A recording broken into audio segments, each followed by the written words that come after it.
Hi, this is Ken. Once again, welcome to Prayer Line. Today is the day the Lord has made. We'll rejoice and be glad in it. Our first meeting will be on the 3rd. That's on Tuesday.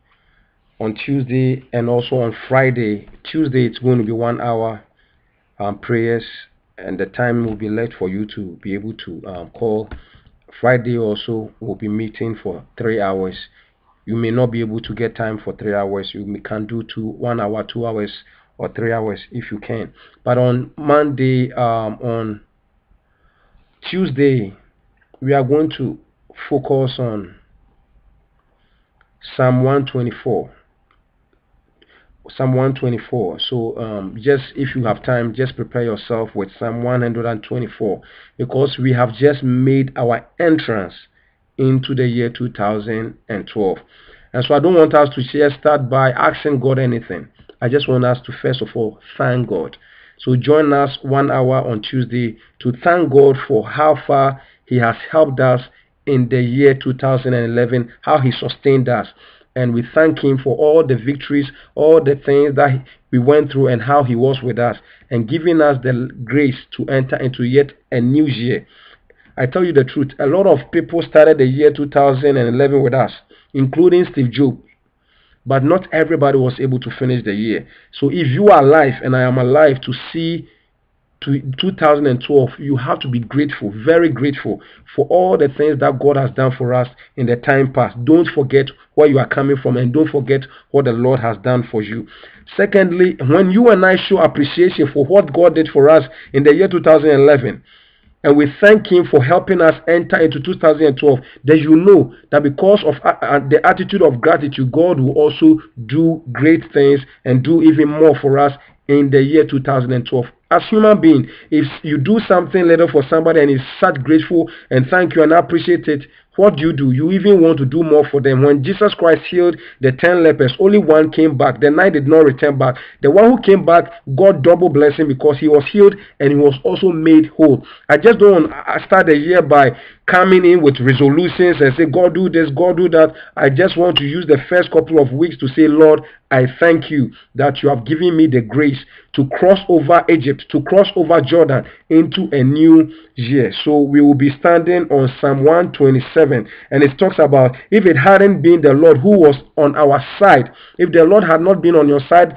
the year 2011 until date, where would you have been? Let Israel say, let Israel now say, if it had not been the Lord who was on our side, when men rose up against us, you remember the people who rose against us, then they would have swallowed us alive. People would have swallowed you alive, but the Lord was on your side in the year 2011. He has kept you and He has preserved you unto date, and that's why you have been able to enter into the year 2011.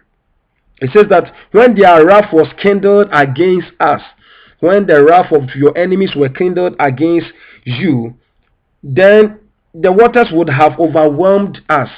The problems, the storms, and the challenges, and the global economic melt, the unemployment and marital crisis, and the confusion and commotion going on in our workplace, the storms of life would have overwhelmed us. But God kept you. Even though you went through the waters, God was with you. You went through the fire, God was with you. Even though you went through the valley of the shadow of death, God was with you. So I want you to join me on Tuesday and also on Friday to thank God for all the things that He did for us in the years past and how He has brought us to this new year. The stream would have gone over our soul. Then the swollen waters would have gone over our soul. But all these things, God kept you alive. Verse 6, it says that blessed be the Lord. Blessed be the Lord. Join me on Tuesday and on Friday to bless the name of the Lord and tell Him how good and how faithful and how merciful and how kind and how loving Jesus Christ is to us by keeping us throughout the year 2011 and helping us to exit the year 2011 and giving us the entrance, helping us to make entrance into the year 2012.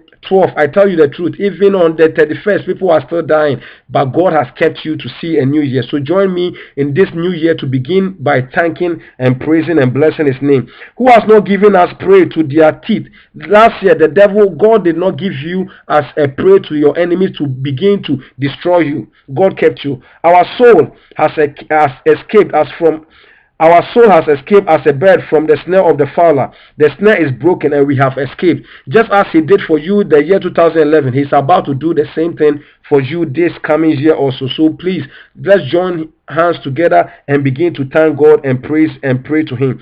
Our help is in the name of our Lord who made the heavens and the earth. So please, I want you to know that the Lord is good and his goodness endures forever. Join me on Tuesday and also on Friday as we stand on these Psalms to begin to thank God for giving us the grace to see yet a new year. May God richly bless you, and I look forward to hearing from you. Bye.